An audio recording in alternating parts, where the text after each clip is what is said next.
বলে আমি শেষ করছি এবং সবাইকে নমস্কার জানাচ্ছি। আমাদের অনেকগুলি প্রোগ্রাম আছে, তো আমি সবাইকে না দিয়ে আমি শুধু দাদাকে বলবো, অনুরোধ করবো দু চারটা কথা বলে আজকে আমাদের এখানে আসার উদ্দেশ্য বিডিও সাহেব আপনাদেরকে বললেন পথশ্রী 4 প্রকল্পে ইতিমধ্যে আমরা কয়েকদিন আগে এখানে রাজু বস্তি থেকে পকলাবাড়ি আরেকটা রাস্তা, যার জন্য 1,21,00,০০০ টাকা বরাদ্দ হয়েছে।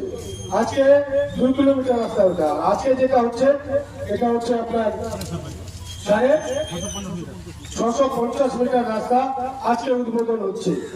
তো সব মিলিয়ে গোটা ইসলামপুর ব্লকে প্রায় 50 কোটি টাকা রাস্তার কাজ শুরু হয়েছে, চলছে। এর পূর্বে পথশ্রী 1 হয়েছে, 2 হয়েছে, 3 হয়েছে।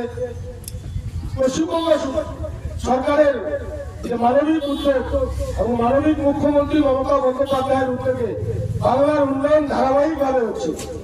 যেমন কন্যাশ্রী চলছে, তেমনি রূপশ্রীও চলছে, ছাত্রছাত্রীও চলছে, সরকারও চলছে।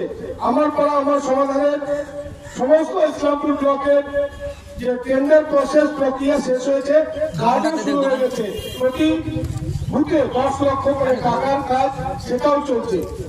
বাংলার সরকারের যে উন্নয়ন, সেই উন্নয়ন ধারাবাহিকভাবে চলছে। কেন্দ্রীয় সরকার বঞ্চনা করছে, আবাসের টাকা আটকে দিয়েছে, বিগত 4 বছর এনআরই দিয়েছে, টাকা নেই।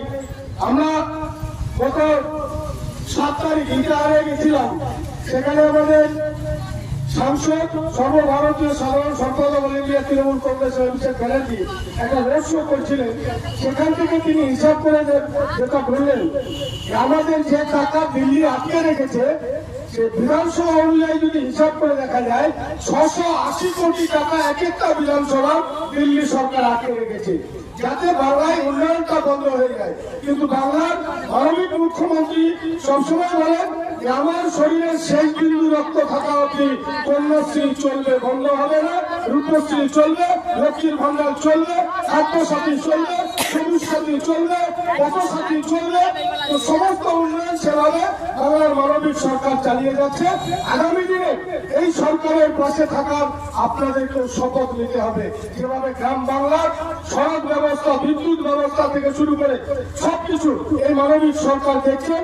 আগামী দিনে এই সরকারকে আরো শক্তি দিতে হবে, মমতা ব্যানার্জিকে আরো শক্তি দিতে হবে, যাতে বাংলার সঙ্গে যে বঞ্চনা হচ্ছে, বাঙালিকে যে অপমান হচ্ছে, এই অপমান আমরা যাতে তার প্রতিশোধ নিতে পারি, আমাদের পাওনা টাকা যেটা দিল্লি আটকে রেখেছে সেটা আদায় করতে পারি। তাই পশ্চিমবঙ্গ সরকার, বাংলাটি মানুষের সরকার, মমতা সরকারকে আরো শক্তি